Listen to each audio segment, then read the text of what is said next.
Question क्या था? If DNA has thymine 40%, then find percentage of guanine. Guanine का percentage निकालना था। और एक और क्वेश्चन मुझे याद आ रहा है, क्वेश्चन था कि what is known as beta galactosidase is also known as beta galactosidase is also known as chemistry और फिजिक्स के क्वेश्चन मुझे उतने अच्छे तरीके से याद नहीं है। और अब इसके बाद साइंस के बाद सबसे वेटेज वाला जो सब्जेक्ट आता है वो आता है आपका जीके, क्योंकि जीके में भी 20 क्वेश्चन पूछे जाते हैं। जीके के लिए आप सबसे बेहतर होगा कि आप एक ईयर का previous year question current affairs question देखिए, क्योंकि करंट अफेयर से काफ़ी क्वेश्चन पूछे जाते हैं। 2020 में भी करंट अफेयर से 4-5 क्वेश्चन थे। और बाकी सब तो हिस्ट्री में आप जो नॉर्मल पढ़ते हैं 8, 9, 10 तक, उसी तरह का हिस्ट्री और इकोनॉमिक्स और सिविक्स रहता है। तो मुझे एक क्वेश्चन करंट अफेयर्स का पिछले बार का याद आ रहा है कि क्वेश्चन था कि 2019 में मैग्सेसे पुरस्कार किसे मिला था? मैग्सेसे पुरस्कार किसे मिला था? तो आप देख सकते हैं कि 2020 में एग्ज़ाम हुआ था, तो इससे ठीक एक साल पहले का क्वेश्चन पूछ दिया कि 19 का। तो गाइस आप प्लीज़ ये सब क्वेश्चन देखकर जाएं। पुरस्कार, खेलों में ओलंपिक, अभी सबसे इम्पोर्टेंट जो है वो ओलंपिक है। ओलंपिक हुआ है टोक्यो में, जो 2020 में ही होने वाला था, लेकिन 21 में हुआ कोरोना के कारण। तो उससे रिलेटेड क्वेश्चन जरूर पूछे जाएंगे इस बार। और एक और क्वेश्चन है, हाँ, फिल्म वगैरह के भी जो क्वेश्चन आते हैं उसको भी देख लीजिएगा, क्योंकि पिछले बार एक क्वेश्चन था कि छपाक मूवी में कौन हीरोइन थी? छपाक फिल्म की अभिनेत्री कौन थी? फिल्म की अभिनेत्री पूछा था गाइस। सो आप देख सकते हैं कि एग्जामिनर ने किस तरह से फिल्म से रिलेटेड भी क्वेश्चन पूछे हैं। उसके अलावा अब आप चलिए मैथ्स की ओर। मैथ्स 15 मार्क्स 15 क्वेश्चंस होते हैं। तो मैथ में आपको 9, 10 की मैथ्स करनी है। और सबसे ज़्यादा इसमें वेटेज जो होता है, मैथ्स में जो वेटेज होता है सबसे ज़्यादा, मैथ्स में वेटेज होता है, वेटेज सबसे ज़्यादा किस चैप्टर का होता है?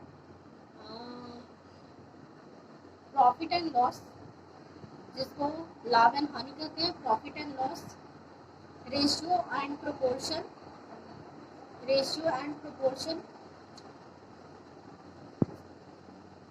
टाइम एंड वर्क कर लीजिएगा। वर्क जैसे क्वेश्चन आते हैं कि एक आदमी इतने काम को 15 दिन में करता है, तो दूसरा ही आदमी इसी काम को कितने दिन में करेगा, इस तरह का सवाल आता है। और फ्रैक्शन से रिलेटेड क्वेश्चन आते हैं, फ्रैक्शंस।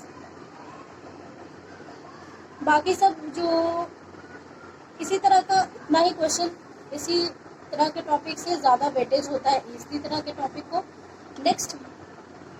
नेक्स्ट बात करते हैं हिंदी में। हिंदी के लिए जो है वो भी 15 मार्क्स की क्वेश्चन आते हैं, 15 क्वेश्चन होते हैं। और उसमें एक क्वेश्चन मुझे याद आ रहा है कि पूछा था कि सबसे इनमें से कौन जो है, वो क्वेश्चन था कि कौन, ऑप्शन दिया हुआ था, और कौन इनमें से प्रसिद्ध व्यंग्यकार है। बहुत तरह का ऑप्शन था। हरिशंकर परसाई का भी नाम था, तो इसका जो आंसर होगा वो हरिशंकर परसाई होगा। और व्याकरण में आप लोग संधि, समास, विलोम शब्द और अलंकार देख लीजिएगा। इसके अलावा जो होता है छंद, ये सब देख लीजिएगा। ये सब क्वेश्चंस में आ जाते हैं। अब इंग्लिश भी 15 मार्क्स का ही होता है। उसमें tense, narration, voice, parts of speech, ये सब कोशिश कर लीजिएगा। आप लोगों का डेफिनेटली सिलेक्शन हो जाएगा। और अंडर 500 रैंक आएगा तो आपको अच्छा course, GNM course easily available हो जाएगा। So thank you guys. अगर आपने मेरे चैनल को सब्सक्राइब नहीं किया है तो मेरे चैनल को सब्सक्राइब कर दीजिए। और मैं आपको एक न्यूज़ भी दे देती हूँ। मेरा जो टेलीग्राम चैनल है वो भी आप ज्वाइन कर सकते हैं, बिहार पैरामेडिकल करके वो चैनल है। तो आप उस चैनल को ज़रूर से ज़रूर ज्वाइन कीजिए। वहाँ पे मैं आपको PDF इसका प्रोवाइड करूँगी, प्रीवियस ईयर क्वेश्चन पेपर के, और जो इम्पोर्टेंट क्वेश्चंस हैं उनको भी करवाऊँगी, PDF के रूप में वहाँ पे दूँगी।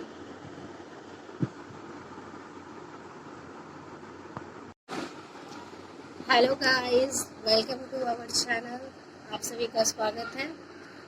आज मैं ये वीडियो लेकर इसलिए आई हूँ क्योंकि एग्ज़ाम में बहुत ही कम टाइम बचा हुआ है, मात्र 15 डेज़ है, और आपको इस 15 डेज़ में अच्छे से तैयारी करके और अच्छा रैंक लाना है, जिससे आपका आसानी से सरकारी कॉलेज में एडमिशन हो जाए और अच्छे से कोर्सेज में एडमिशन हो जाए। सबसे पहले आपको अभी कम से कम 6 to 8 आवर स्टडीज़ करनी चाहिए, और हर सब्जेक्ट पर इक्वल टाइम स्पेंड करना चाहिए।